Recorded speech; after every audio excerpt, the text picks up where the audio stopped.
It's the Denton Day Show. I'm Denton Day. 4 potential upsets for you before you turn in your final March Madness bracket on Thursday. But first, hit me up on Twitter at the Denton Day. I'm not going to waste your time. We'll start with the big kahuna, the 1 seed falling to the 16 seed. We've seen it once before. Good morning, UVA fans. But this time, it's the Baylor Bears. They got Norfolk State in round number 1. This has nothing to do with Norfolk State. They're a great team, but it's all about Baylor here. Scott Drew is the best college basketball coach, I feel, coaching at this moment, but even he can't overcome the handcuffs of a 6 or 7 man rotation if Norfolk State takes advantage. It's imperative they got to get Baylor's guys in foul trouble. If that 6 or 7 man rotation has 1 or 2 guys in foul trouble, it's either going to be asking too much of 5 guys or you're sticking someone else in the rotation that's not comfortable being there. Look for Norfolk State to pull off the inevitable the same way UMBC did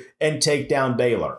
The second upset, this is another big one. It's not necessarily a round 1 upset. It's more of a first weekend upset, and that's the Duke Blue Devils. Look at how Duke has played down the stretch to close this season. Forget all of the noise that you hear on national platforms about their talent, about Coach K. All of that is nothing but noise. High school star ratings don't win games in the NCAA tournament. Duke is struggling, and they're struggling because all of this talent that they have is starting to feel the pressure.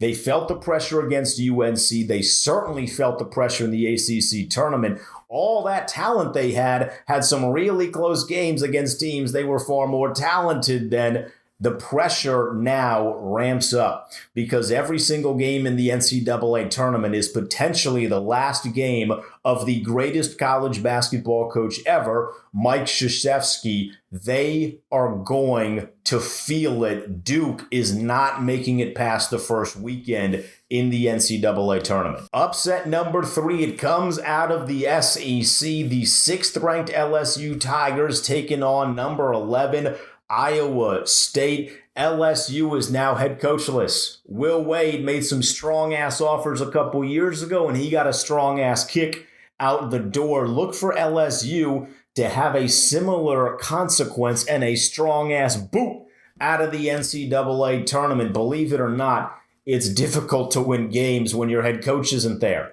I'm sure they have a great pool of assistant coaches and guys that are going to do their best to keep them moving, but that's easier said than done. I'm taking Iowa State to knock out LSU in round number 1. The final upset I have for you here on the Denton Day Show, staying in the SEC, it's the Alabama Crimson Tide. They have the winner of either Rutgers or Notre Dame, but Alabama, to put it lightly, they've been stumbling into the NCAA tournament. Losers of 3 consecutive and beaten teams that theoretically they were more talented than. The NCAA tournament is all about getting hot at the right time, and the simple fact is Alabama is as cold as ice. Whether it's the Fighting Steve Pikiels or the Fighting Irish, I'm taking the 11 seed to take down the Alabama Crimson Tide. Those are my 4 upsets. Let me know what you think of them. Hit me on Twitter at the Denton Day. Give me your brackets. Give me some upsets you got. The madness is here, baby, and damn it, does it feel good.